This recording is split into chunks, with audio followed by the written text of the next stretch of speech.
Adventures of Sodor, Episode 1, Marklin and the Trucks. Marklin is one of the oldest working engines on Sodor. He had been working on Sodor since the early days of the North Western Railway. He used to take goods trains, but once Thomas got his branch line, he became the pilot of Knapford Station. And then once Percy took over and Duck, he became the pilot of Vickerstown. The engines were always excited to see Marklin do his work. They were very impressed by it, and they wished they could shunt just as good as him. "Thanks, Marklin," said James. "You're welcome, James," says Marklin, and James steamed out of Knapford. "You know, Marklin, your shunting is very impressive," said Gordon. "Yeah, it's amazing," said Henry. "Yes, it's very good, Marklin," said Edward. "I'll say," said Emily. "Well, thank you," said Marklin. "It's probably just as good as that tree over there." "Oh, really? That tree looks pretty good to me, Gordon." The engines laughed and laughed, but Gordon was not impressed. "Oh, I'll just shunt my own express then," he said, and he hurried to Knapford Yard. "You really put him in his place, Marklin." "Thank you, Edward." One day, Marklin was setting up trains as usual. When he finished setting up one of his trains, he was about to go and set up another one when Sir Topham Hatt came. "Oh, hello, sir," said Marklin. "Hello, Marklin," said Sir Topham. "So Rosie is not able to make it to her train." "Oh, why's that, sir?" "Well, she's got boiler ache, so you need to take it for her." "Oh, but I haven't pulled a train since the 20s, sir. I don't think I'll be able to do it." "Don't worry, Marklin. You used to be one of the best train pullers on the railway. I'm sure you can do it." If you say so, sir," said Marklin, and Sir Topham went back to his office. Marklin waited for the train to be set, for the loads to be put in, and then, when the guard's whistle blew, he steamed off across the line. "Well, time to take this train to Ellsworth then," said Marklin. He went as fast as he could. He did not want to have a crash by the trucks. He knew back in his heyday he was one of the fastest train pullers on the line. It wasn't long before he came up to the tracks by Gordon's Hill. "Well, time to go up this hill after years and years," said Marklin. "Well, almost 100 years, actually." Marklin hurried up the hill with no issue. However, it was when he got to the top and braked. "Right, I want no games," said Marklin. "You want games?" said the trucks. No. The trucks pushed Marklin down the hill. He now was unable to brake. He tried to brake, but his brakes only broke. He hurried down the line. Help me! I haven't pulled a train in years. Help!" said Marklin. He was needing to get back here to a runaway, but he couldn't do that while he was in danger. Help me, Neil." "What?" said Neil. Help, shouted Marklin. "I can't stop. Help me. No, not the chocolate factory. No, anything but the chocolate factory." And Marklin raced through. Oh. Ow, said Marklin. He had been going down the hill at an incredible speed, but he had crashed through the chocolate factory. From the chocolate factory, Mr. Jolly was looking out from the gap, shaking his fists at Marklin. "Ow," said Marklin. Just then Neil puffed up to Marklin. "Are you alright, Marklin?" said Neil. "Oh, yes, Neil. Do you mind getting the crane?" "With pleasure," said Neil. And Neil hurried to get the crane. It would take up to a year for Marklin's repairs to be completed, and it would be by 2021 he would return from the works. But Marklin did not mind. He, after his repairs, went to go and learn with Edward how to handle trains again, and it wasn't too long before his knack for pulling trains returned to him. He still works on the North Western today, and is still one of the most impressive train pullers and shunters there is on the railway. The Original Adventures of Sodor, Episode 2. Toby Takes a Swim. There's an old bridge on Toby's line. It's very old, and it's not the strongest out of all the bridges on Sodor. There's a piece of wood under it to keep it safe, in case the bridge does collapse. Toby does not like crossing the bridge. He always gets nervous it will crash and break away with him on it. But it never does. One day he was steaming down the line to go and fetch Henrietta. He had to cross the old bridge, and he was very nervous. When he steamed onto the bridge, he broke down. His father and fireman went to go and get for help. However, there was trouble. The bridge started to break away. "Oh, I hope the wood under the bridge keeps me safe," said Toby. But then the bridge collapsed. It hit the wood, and the wood broke away. Toby was drifted away on the bridge. He was scared. It had never actually happened on this bridge. There was no engine to save him this time. He was glad there was no waterfall, but he was still very nervous. "Oh, I hope I don't sink under the water," said Toby. The part of the bridge he was drifting on was starting to gather water. He was very nervous and scared. "Oh, I hope I don't sink." He made it all the way to the harbour on his line. But then there was trouble. He started to sink down into the water as the water started to calm down. "Help me! Help! Help!" said Toby. Just then, Toby sank under the water. He was very nervous. "Help me! Help! I don't know where I am," said Toby. He was scared. He thought he would never be found again. Just then, James was on his way back to Sidmouth Sheds. He was taking Toby's line as a shortcut. However, he then thought he heard a voice. It was Toby. "Toby, what are you doing under the water?" he said. "I know what I have to do," he said. He went back down the line to Knapford. He grabbed one of the cranes and brought Toby back up to the surface. "Oh, thank you, James," said Toby. "You're welcome, but try not to go drifting on it next time," said James. "Oh, I'll try not to," said Toby.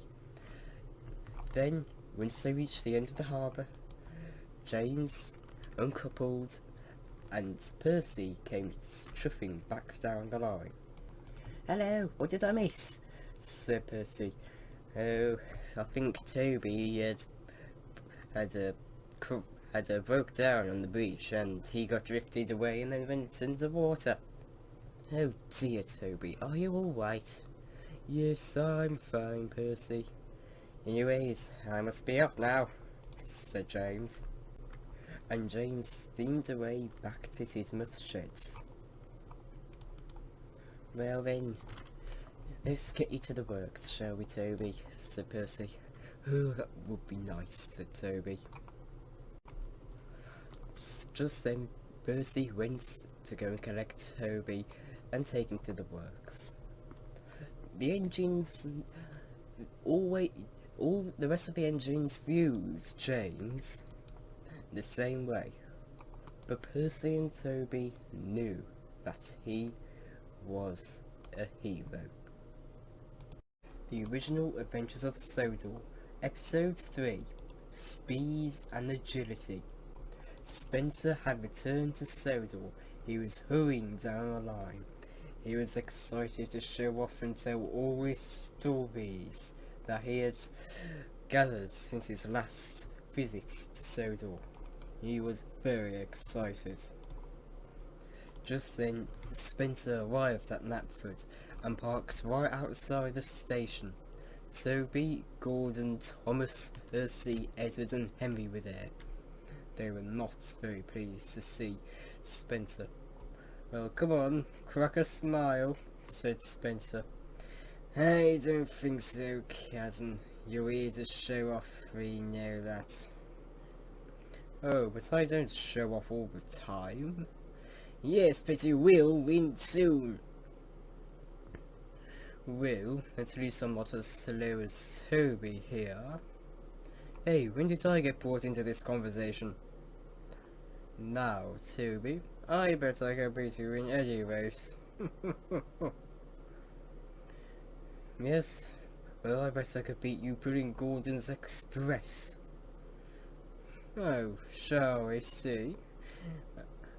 I'll challenge you to a race, Toby. Tomorrow morning on my return trip, I challenge you to a race. Knapford to Vicarstown. May the best steam engine win. Now, if you mind, Toby, moving out of the way, I have to park and let the Duke and Duchess have their meeting with Sir Topham. Oh, all right, said Toby.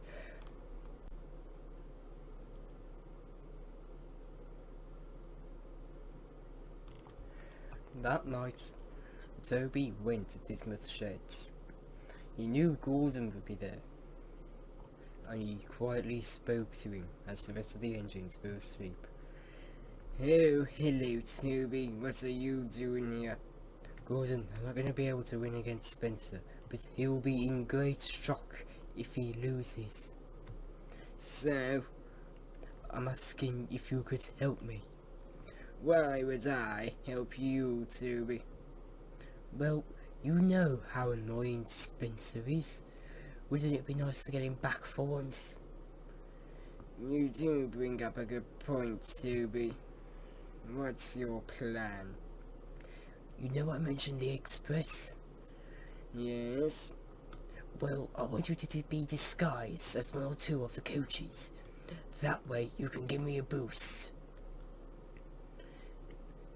That's a good plan, Toby, but won't he hear my puffing? Don't worry, I'll make sure to steam along the line so, he thinks it's me instead. Oh, I suppose won't he be suspicious of the steam coming out of the coaches? You know Spencer, he's not that intelligent to notice. Oh, well, I suppose you're right. When should we get set up? Well, 6 in the morning. Right, be at Knapford by 6, Toby. Now get some rest. This will be a long day ahead of us. Right, Gordon.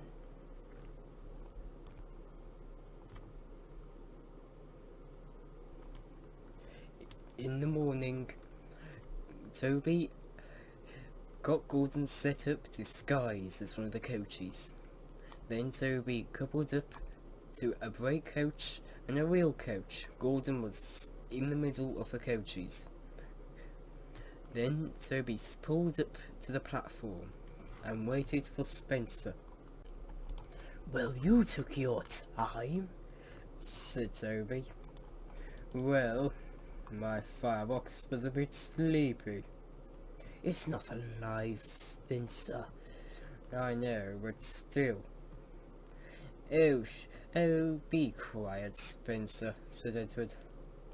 Anyway, you both shall be racing from here all the way up to Vicarstown, with no stops. If you have to, stop for coal and water, but do not take too long. It could cost you the race. Is that clear, racers? Yes, Edward. Yes, Edward. Right. On your marks. Get set. Go!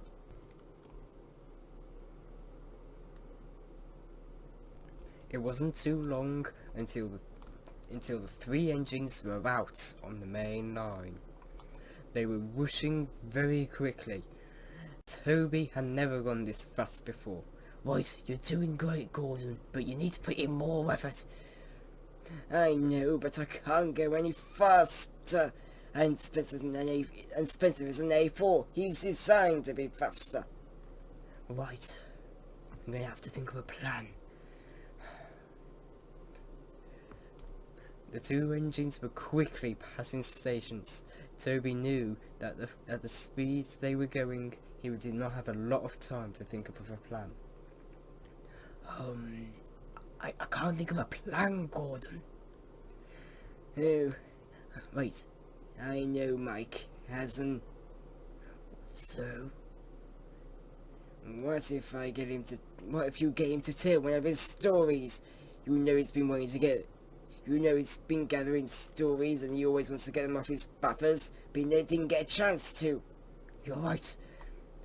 You know how much Spencer likes to tell his stories. Right, you need to pull up right beside Spencer quickly, Gordon. Right. Oh, hello, Toby. Are you ready to lose? Well, I was wondering if you could tell me one of your stories, Spencer.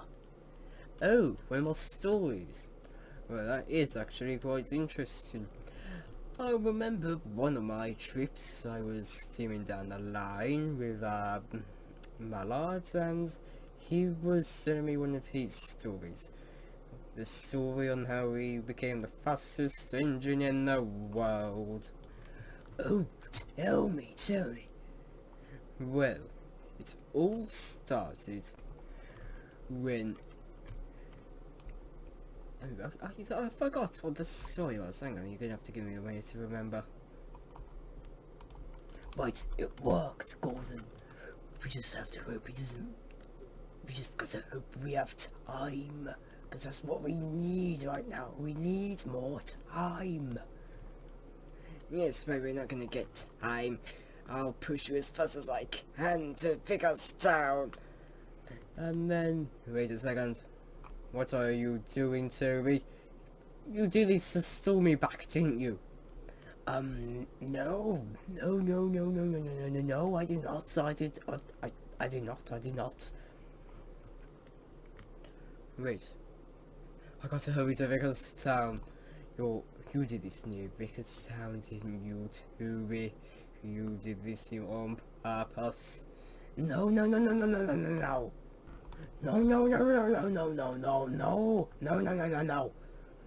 You will pay for making me almost lose this race, Toby. Besides, how are you this fast? I underestimated you. No. Gordon, you gotta hurry up. He's catching up. I can see that, Toby. I'm going as fast as I can.